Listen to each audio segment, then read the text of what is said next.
Generally Speaking, part of USFL Today. I'm your host, Angelo Fioris. Make sure you follow me on Twitter at NJ_Generals, and make sure you follow our YouTube channel at USFL Today. I'm psyched to bring you this second installment of the offseason edition of Generally Speaking. We had Toby on in the first one. Now I'm thrilled to bring on one of the newest New Jersey Generals added to the defensive side of the ball, none other than Mr. Ethan Westbrooks. Welcome, man. How are you? Thank you. Appreciate you for having me, man. I'm good. I'm blessed and highly favored. It is so good to see you as a member of the Generals. I saw what kind of season you had for Michigan last year, contributing on the field and off the field. We'll talk about that part a little bit later on, but let's talk about the free agency experience, Ethan, from a USFL standpoint. You were in the NFL for 6 years. We'll chat about that in a little bit, and you kind of know what that process was like, but share like the differences now being a USFL free agent and having teams talk to you. Well, in the free agency pool, as far as with the USFL, it's a lot smaller. The league is smaller, so I think it's a little bit more intimate when the coaches know you, and that's a good thing. Because as far as you know, the NFL, you got so many different players that's in there, and it's just like, you got scouts, coaches, so many people looking for so many different things where, it's easy to get overlooked. Depending on who you are, you could be a younger cat that might have, made some noise, but not a big enough splash. So it's possible to get overlooked or what have you. And they do their due diligence. I would like to believe in the NFL as much as, they can, as far as, keeping notes on you and tabs. But with the USFL, I guess I kind of came in and there was already a lot of coaches that I already previously knew. Whether I played with them, have relationships with them, just knowing them. And that's always a good thing. I try to tell these, other players and younger cats that, it's good to have relationships with coaches, regardless if you've played up under them or whatever, just for them to know you, get to know you as a person and as a player. When free agency hits, it's kind of like, oh, I know this cat, he could do this. He's a great dude, player, teammate. It just kind of makes it easier for you not to be up in that free agency pool for a lengthy time. So essentially networking within your industry, right? Absolutely. It's just actually, carrying yourself as a professional. I think that helps you a lot more than what these cats know. Right. Like it's kind of that, you don't know who's watching or who's looking when you're not paying attention or not looking. So, coaches are always they're always peeping the scene. So you kind of got to be, just be you, like, be you with integrity. That's all. Let's talk about that for a second. You never know who's watching. You never know when they're peeking at you. Yeah. So that means that you, as a professional, you always got to be on. You got to be 100% all the time, because you don't want someone who might be interested getting a side eye on you and seeing you at that moment that you're slacking, right? Because that's the bad impression. And nobody's perfect. Let me be the first. I've never been that perfect person, or player, but I think coaches can appreciate a honest and real person. So I think if you play in this game, you know what it's like to go day in and day out, work hard, deal with the sores, the pains, the ups, the downs. Coaches deal with a similar thing, I would assume, but. You definitely, like you said, you want to be on your A game. I played in the what is it, Texas Summer League before, and it was one of the most just far from NFL things I've ever played in. Right. And the following after that season, ended up going and getting picked up by the Raiders. And after talking to Gruden, he was like, "No, I seen your Texas film when you was out there playing," and I'm like, I never would have imagined. Any NFL coaches would have, really spent the time to look at that film. But to be honest, after one of the games, I seen Wade there. So, you never know. And the USFL is I think it's rolling. It's getting its attention that it deserves. It's getting its just due. And it's just a great league in itself. And now, with the whole merge of USFL, XFL, it's only getting bigger. So I think, I think cats got to understand the opportunity. It might not be the NFL, but you still are getting an opportunity, a great opportunity at that, to go out, play at a high level with other cats that, may not be as polished, but at the end of the day, this is an opportunity to get you to where you want to go or to develop your skills. So it's I myself had to, how to get a different mindset about it. So yeah, man, you just like you said, you definitely want to be on your A game for sure. As someone who understands that and has learned from the NFL and then brought that kind of experience to USFL locker rooms. Let's face it, there's not a lot of guys in the USFL that have spent as much time in the NFL as you have in terms of accumulation of years, Ethan. So let me ask you now, as you leave the Panthers behind and come to the Generals, was your NFL locker room experience part of what they wanted to bring aboard in addition to your skill on the field? It was. I think it's still some of these teams are still developing as far as coaches, players. Just Steve, I have went to Michigan to join Steve Kazar, which he was a recruit that had actually got me to the Rams my rookie year, and I have nothing but love, respect. I mean, man, like I said, developing relationships. I've talked to Steve throughout years, and that's one of the just the people I go to, whether it's advice about something. I can like I've we've built that relationship, that rapport, and I appreciate it, man, because it's in this industry, it's a lot of stuff that uh, me first type of things that go on, and so to be able to have somebody that you can reach out to, or that you know still wants you. I think that's one of the biggest things I learned early with the Rams is I had Coach Wolf, calling me, telling me, look, I really want you here, as opposed to a couple of other teams that were trying to bring me in free agency. It was just like you go where you're wanted, and I think that's a very important thing for all these cats to know is you go where you wanted, and Steve always has made me feel wanted. That I could still contribute to a team. But it's just not.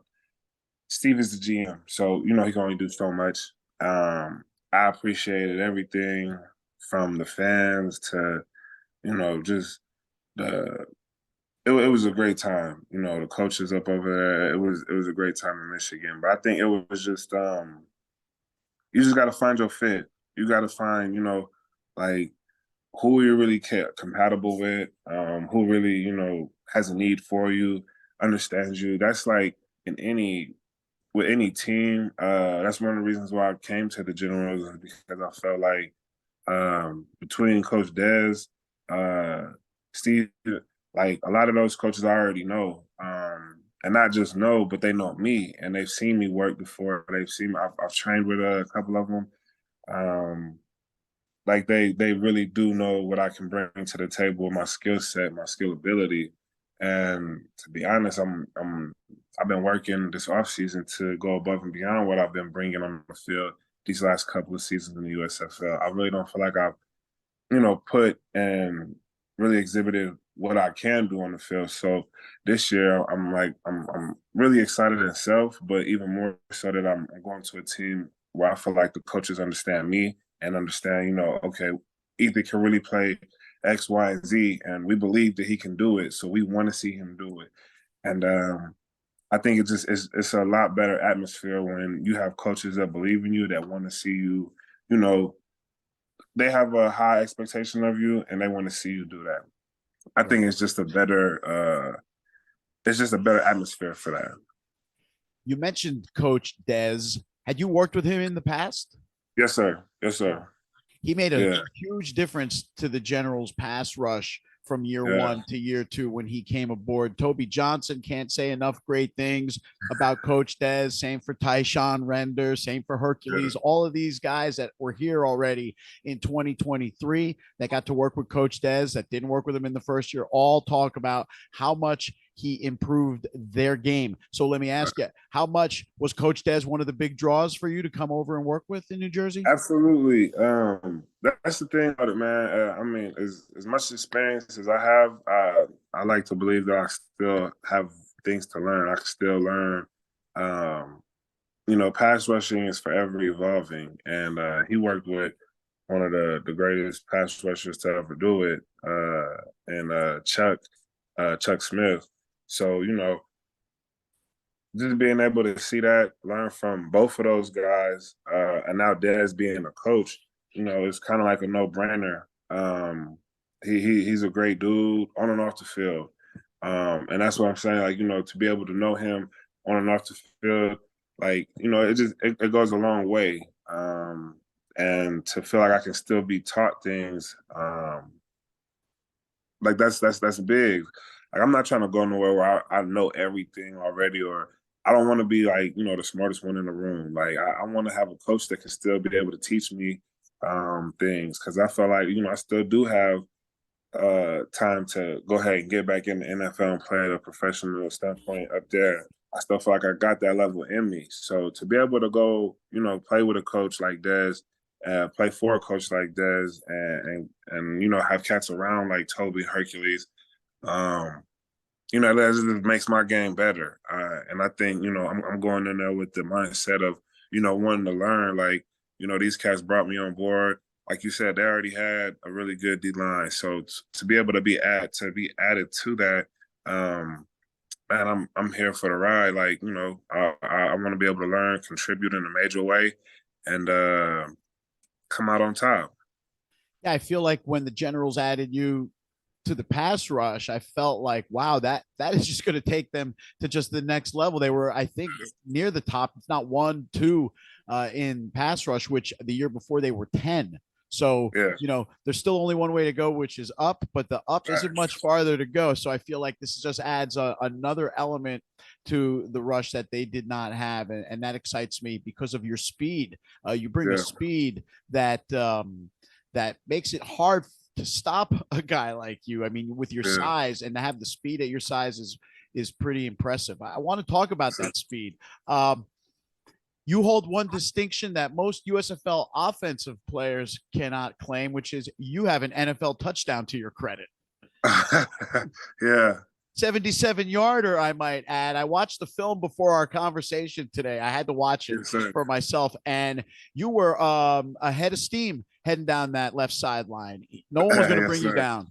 Nah, man, that's like everybody and a defensive player line. First off, a deep lineman's dream, go ahead and score a touchdown. Yeah. And 77 yards, it was just like, man, I know I had Jameson back there, and I put it like this, coming up, I always thought I was fast. High school, college, I always tried to, run my sprints with the wide receivers or the linebackers. Anytime it was anybody on defense, I'm expecting to be at the front. So once you get to that NFL, man, it's such a different. And even Division One, I went D2 and was still able to run with backers and your free safeties or big free safeties or whatever. But once you get to that NFL, it ain't no more like it's very few D linemen that's going, that's snagging cornerbacks or free safeties. Hell, even some of these quarterbacks nowadays, So it's just to be able to be fast and quick. That's always it's just another gauge on your notch. You have to be multifaceted with this. You got to have things to add on this D line. You can't just be big. D linemen evolve even these days. You got the quicker ones that are smaller, but now you got the big ones that can play inside, outside. So it's always something. So I'm trying to like right now just gauge my weight, and as far as where do I want to come in at camp, um, to go ahead and be able to play. And I talked to Des a little bit where they think they want to play me. And so, like I said, just to be able to come in, I just want to be able to be the total package for my D line coach and my D coordinator to be like, man, you know what? I like him on the edge at first and second. Maybe we throw him in the middle on the third down. For sure, trying to get in any pass rushing situation, but you always want to you want to man, you just want to be a tuned up, like Wolf used to say, you want to be a tuned up Ferrari ready to go. Right. Like when your coaches got you and they want to do things to put you in position to win to help the team. Like you want to be able to do it all and do it at a high level, man. That's what it's all about. To reward the confidence that the team and coaches have in you as well to put you in that Absolutely. position. Have, Absolutely. have you spoken to Coach Riley yet? I talked to man. Coach Riley is the crazy thing about it is I used to always see Coach. I would see Coach Riley on the team or on the TV, and he always had his grandson with him, I think. Yeah. And I always thought that was so dope. I applaud him, man, because that's to be able to show the younger generation, what it's like. They do it in the NFL. You hear stories. Larry Fitzgerald was a ball boy. Right. All these cats, McVay, who was there. Like, I think that's dope that they can incorporate family. Coach Riley can incorporate family in the job that he does. Um, and he's a great dude, man. Lots of energy, high energy guy. I can appreciate that. I've talked to him a couple of times, and he's expressed his gratitude and appreciation as well as I for him, and just the opportunity to be able to go ahead and play for the New Jersey Generals.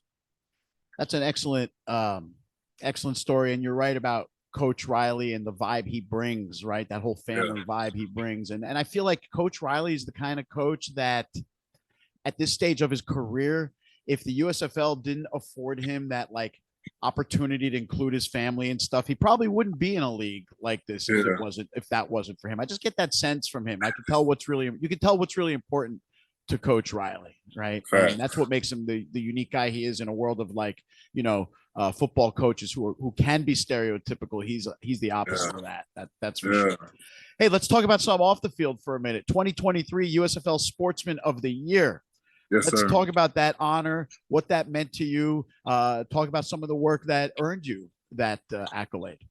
Yeah, nah, it was I to be honest, as much as like I was there out there, but um, just the whole from Ypsilanti to the Detroit, the inner city.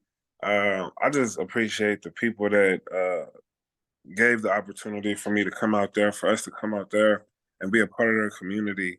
Um, is it's definitely hard. It's different. What's crazy is, going from St. Louis to LA, it was things like, they kind of told us how, communities are, how the city varies in the difference. Um, Detroit's been there. The Panthers have been there already. They were coming back. It's a different time, but literally, the people out there, man, had nothing but love and responded from Detroit Pals to, um, just the kids and the parents. You'll go out there and come see you, come support during the games. I got one of the best gifts ever was a T-shirt, that two cats had made, and they had put a picture of me up on there, and I had to get their autograph. I still have it. To be able to connect with the fans like that and from the games to just going out in the community. Um, Football is, I think, a lot of people get lost in what it is today. It very much is a sport, but it's so much life in between and after football that the people that you're able to connect with uh, and give something to, as well as get something back from. And I'm not talking about anything materialistic for the most part, but say, as an adult, my childhood is, pretty much over. I'm trying to kind of still live through that with football sports. So when I get to see younger children do it and the joy that, them just being able to run a route and or catch a pass or things like that, it brings me back to my childhood. And it's for me, it's something that you can't really, you can't get that nowhere else Right. unless you have, children of your own playing with them. But, you know, my children, when I'm, doing this, they're back at home. So to be able to go out in the communities, man, and shake hands with these cats, hear these kids' dreams, aspirations of wanting to grow up and be athletes. I always try to let them know, man, it's out there. Like it's very much obtainable. I don't care where you at in life right now. Um, Understand that you can definitely become what it is you want to be, but don't forget, man, it's so much in life. Like you're like they're young still, man. Like you got you whether it's football, nursing, lawyer, a judge, astronaut, whatever it is you want to do, be happy about it. Be happy. Make sure that affecting and putting back good into the world. And that's really what I'm trying to do is inspire these younger kids to know that their dreams are important. The regardless of your situation right now, it was a couple kids, they had like super dope grades. I'm talking about honor roll kids.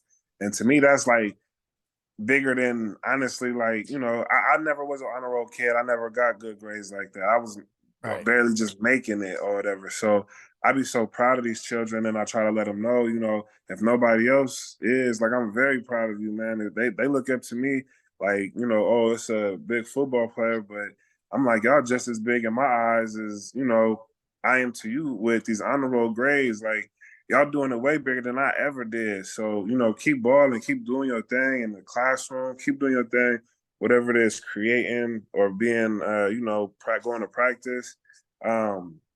Make sure you stay on the right path because it's important to do that, man. It's important to know that somebody cares for you, that somebody sees, your, hustle what it is right now for a child to, just be great in their own state right now as a child. Like, you don't have to go through too much. Once you start becoming an adult, life changes and it comes at you fast. So, understand and know what you want to do in life. If you don't know yet, it's cool. It's high school, junior high. That's all good. But just get on the right path, man. Just like positivity, no motivation, know what it means to be knocked down at and still keep going and say, you know what, this is what I want to do. Nobody's going to stop me. Right. You got that in you and you can do it.